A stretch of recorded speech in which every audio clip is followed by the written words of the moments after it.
Hi everybody, TJ Mack and Vintage Cards and Nostalgia here. It feels good to return with a video after a week away. I enjoy taking a break from time to time to concentrate on my collection. I'm currently in the midst of uploading all the cert numbers of my graded cards to Vintage Card Price's website, or better known as VCP. It's going to take some time to do that. But anyway, last week, while I was opening box after box, looking through my cards, I was just having a great time recalling when I acquired some of them, admiring the beauty of the designs, and thinking about the players. Now, if my 12-year-old self could see my collection, he would be amazed. And I don't mean that in an egotistical way, but rather when I was a kid, I dreamed of owning the legends.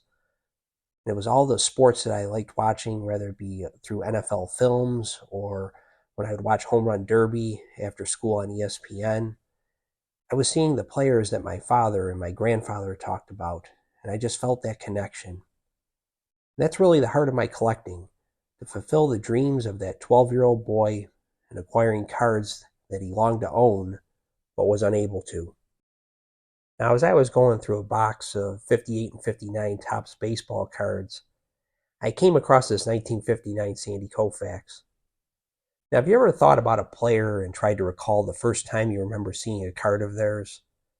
When it comes to Sandy Koufax, I can tell you the first memory that comes to mind is seeing this 1959 Topps card in what I think was about the late spring of 1987. But I knew it was at a garage sale. And at that time, I knew very little about Sandy Koufax's career, other than he was a very good pitcher for the Dodgers, and he had a cool sounding name. Now, up to that time, I didn't know any man named Sandy, so it really stood out. And I do remember seeing him on a rerun of the 60s sitcom Dennis the Menace on Nick at Night, but that was really about it. To me, he was a figure from a bygone era who lived in a world that was in black and white. I've talked about before how my parents would occasionally go to garage sales, and if they saw that there were baseball cards available in the newspaper, I would definitely tag along with them.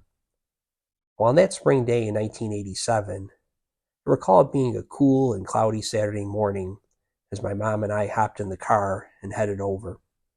My dad must have been working that day. When we pulled up in front of the small city house, I saw the garage was wide open with several folding tables filled with a hodgepodge of stuff. There were items such as old clothes, small, rarely used appliances, ugly pictures, and tacky knickknacks. At least that's how my 12-year-old self viewed these items. And I continued to look around until I finally saw the cardboard treasures I was looking for. They were in the corner, and they were all neatly laid out in protective sleeves.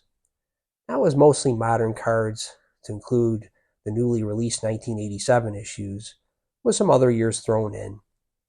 But one of the cards that stood out was this beautiful 59 Topps card of Sandy Koufax.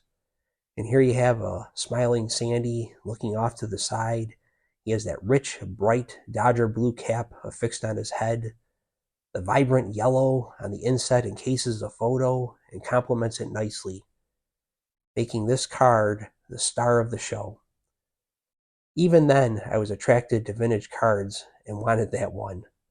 But my hopes of adding that beautiful Koufax were quickly dashed when I saw the $18 price tag, which was far more than the $5 I was packing. Instead, I ended up leaving with a small stack of modern cards, which likely included names such as Reggie Jackson, Eric Davis, Don Mattingly, and Darryl Strawberry. But who knows for sure? They are long forgotten, but the memory of Sandy remains.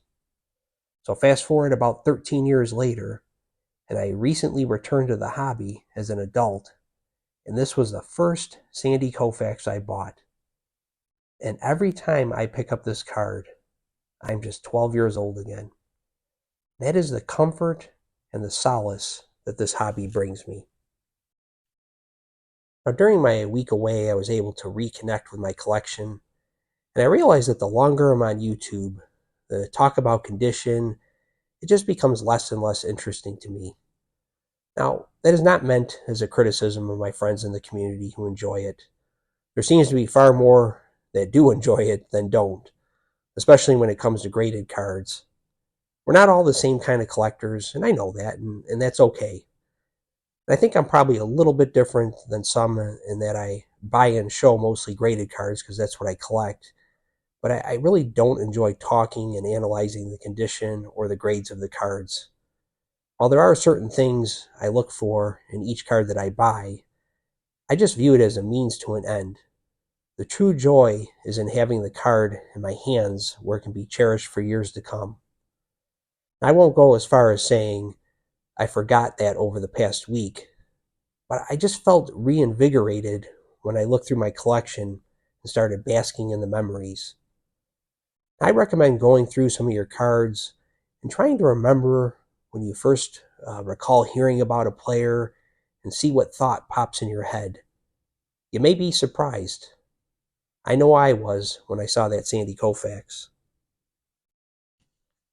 Now I want to change gears a bit and show you this 1961 Fleer card of Hall of Fame defensive end Andy Robustelli.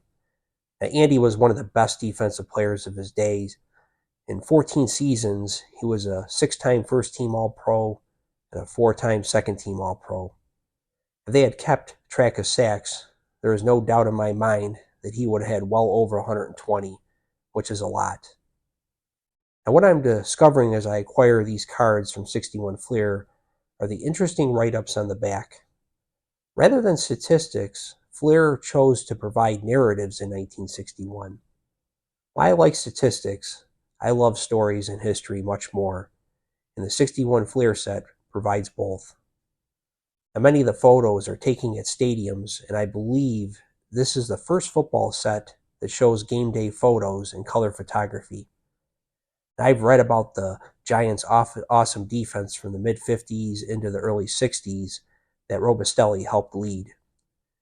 Now, Bert Bell, who was the NFL commissioner back in those days, would commend the Giants organization for announcing the defensive starters prior to the beginning of the game rather than the offense. This was not common at the time, as offense was much more popular, just as it is in today's NFL. However, in New York, the Giants' suffocating defense were the true stars. And this card exemplifies that, as you see Andy with a full face mask, looking all business with his fellow Warriors, getting ready for battle. And this image transports me back to Yankee Stadium in 1960. It is before the game, and Andy and his teammates are waiting for their name to be called so they can run out to the cheers of the crowd. Who knows if that's really true, but it's my imagination, and I like to think that's what's happening in this photo. So now let's take a look at the back of the card, and just to give you an idea just how well done these cards are. You can see here the logo of the Giants with the imposing figure over the stadium. He's got his arm stretched out with the ball behind his head, getting ready to throw it. You see here just the data on Andy. But what I like most, as you can see, is the narrative. And it says, Andy was one of the Rams' most glaring mistakes. The Rams are the team that originally drafted him, and he played for them for, I think, about 5 years. And just as it says there, after he played 5 spectacular seasons with them, an unknown out of Little Arnold, so he went to Arnold College, he made the pros on sheer ability. Andy was traded to the Giants in 1956, and the Giants immediately were welded into a title unit. Andy is their holler guy and field leader. Don't you just love that description? In 1960, he also became playing coach in charge of the forward wall, of course, the defensive line. His forte is harassing passers. Just love this. And if you just turn these cards around from the set and read the backs, you're just going to learn so much about the game at that time. I hope everybody enjoyed today's video. If you haven't lately, take some time to really enjoy your collection. And when you share your cards, don't feel that you have to point out the flaws, unless of course that's something you like to do. Then it's definitely okay. Chances are those who care can see them anyway, though, because that's what they're focusing on. It's okay to talk about why you purchased the card and how it fits in your collection. The centering's off, or it has a crease or a wrinkle to go with the corners that have seen better days.